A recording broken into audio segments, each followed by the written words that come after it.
दिल्ली की जमा मस्जिद के निर्माण की कहानी। मुगल साम्राज्य का स्वर्ण युग। 17वीं शताब्दी का भारत मुगल साम्राज्य के वैभव का साक्षी था। बादशाह शाहजहां का शासनकाल स्थापत्य कला और संस्कृति के लिए स्वर्ण युग माना जाता है। ताजमहल, लाल किला, मोती मस्जिद और जमा मस्जिद, ये सभी उसी रचनात्मक दौर के अमर धरोहरें हैं। शाहजहां केवल एक शक्तिशाली शासक ही नहीं थे, बल्कि वो महान वास्तु प्रेमी भी थे। उन्हें भव्य इमारतें बनवाने का शौक था, जो न केवल सुंदर हो बल्कि आने वाली सदियों तक उनकी विरासत बनकर खड़ी रहे। नई राजधानी शाहजहानाबाद। 1639 ईस्वी में शाहजहां ने आगरा के स्थान पर दिल्ली को अपनी नई राजधानी बनाने का निर्णय लिया। इस नई राजधानी का नाम रखा गया शाहजहानाबाद। इसी नगर के केंद्र में उन्होंने एक भव्य लाल किले का निर्माण कराया। किंतु यह एक इस्लामिक राजधानी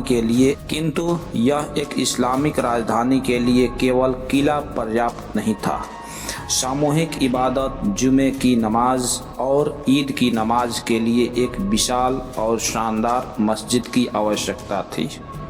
शाहजहां चाहते थे कि उनकी राजधानी की मस्जिद इतनी ऊंचाई पर स्थित हो कि वहां से पूरा शहर दिखाई दे और उसकी भव्यता हर देखने वाले के मन में श्रद्धा और सम्मान जगा दे।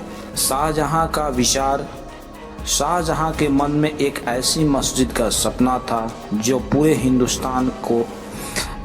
हिंदुस्तान की सबसे बड़ी और सबसे सुंदर मस्जिद हो। यह मस्जिद केवल इबादत का स्थान न होकर इस्लामिक वास्तुकला का अद्वितीय नमूना बने। इसे मस्जिद जहानुमा नाम दिया गया, जिसका अर्थ है वह मस्जिद जो पूरी दुनिया को निहारती हो। मस्जिद के लिए स्थान चुना गया दिल्ली का एक ऊंचा टीला, जहां से यमुना नदी, लाल किला और पूरा शाहजहानाबाद दिखाई देता था। 1650 ईस्वी में जमा मस्जिद के निर्माण का कार्य आरंभ हुआ। कहा जाता है कि इस महान परियोजना में लगभग 5000 कारीगरों, शिल्पकारों और मजदूरों ने लगभग 6 वर्षों तक काम किया।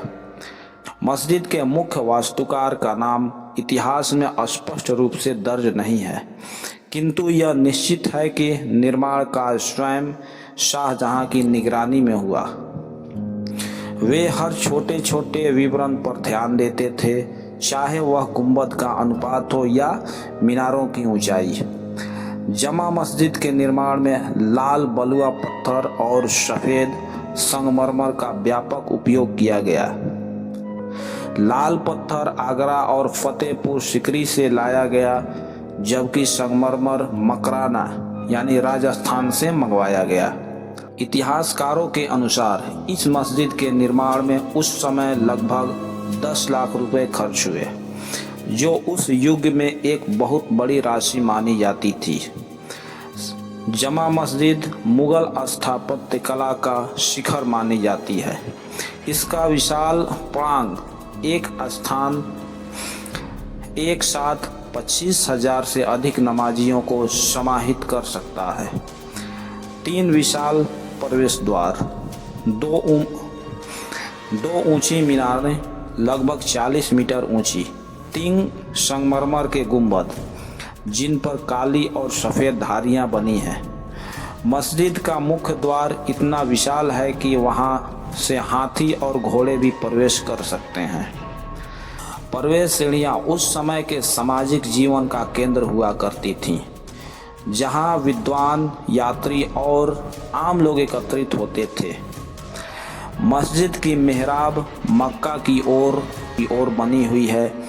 किबला दीवार पर सुंदर कुरानी आयतें खुदी हुई हैं। ये आयतें न केवल धार्मिक महत्व रखती हैं, बल्कि उनकी सुलेख कला देखने वाले को मंत्रमुग्ध कर देती हैं। 1656 ईस्वी में 6 वर्षों के परिश्रम के बाद जमा मस्जिद का निर्माण पूर्ण हुआ। उद्घाटन के दिन स्वयं बादशाह शाहजहां ने यहाँ पहली जुमे की नमाज अदा की। उस दिन दिल्ली के कोने कोने से लोग इस ऐतिहासिक पल के साक्षी बनने आए थे। शाहजहां की आंखों में गर्व और संतोष था, क्योंकि उन्होंने न केवल एक मस्जिद बनाई बल्कि एक धरोहर छोड़ी जो सदियों तक कायम रहने वाली थी। जमा मस्जिद जल्द ही दिल्ली का सबसे महत्वपूर्ण धार्मिक केंद्र बन गया। जुमे की नमाज, ईद उल फित्र और ईद उल अजहा पर यहाँ अपार भीड़ उमड़ती थी। यह मस्जिद केवल इबादत का स्थान नहीं रही बल्कि शिक्षा, विचार विमर्श और सामाजिक एकता का केंद्र भी बनी। मुगल साम्राज्य के पतन के साथ जमा मस्जिद ने भी कई कठिन दौर देखे। 1739 में नादिर शाह के आक्रमण के समय दिल्ली लूटी गई। बाद में 1857 के स्वतंत्रता संग्राम के बाद अंग्रेजों ने जमा मस्जिद पर नियंत्रण कर लिया।